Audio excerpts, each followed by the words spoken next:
Noyabrın 26-sına gözlənilən hava şəraiti açıqlanıb. Milli Hidrometeorologiya Xidmətindən verilən məlumata görə Bakıda və Abşeron yarımadasında hava şəraitinin dəyişkən buludlu olacağı, arabir tutulacağı, əsasən yağmursuz keçəcəyi gözlənilir. Gecə və səhər bəzi yerlərdə duman olacaq. Şimal-qərb küləyi əsəcək. Havanın temperaturu gecə 10-13 dərəcə, gündüz 15-18 dərəcə isti olacaq.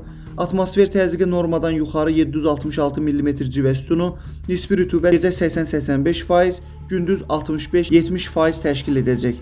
Azərbaycanın rayonlarında havanın əsasən yağmursuz keçəcəyi, bəzi yerlərdə arabir duman olacağı gözlənilir.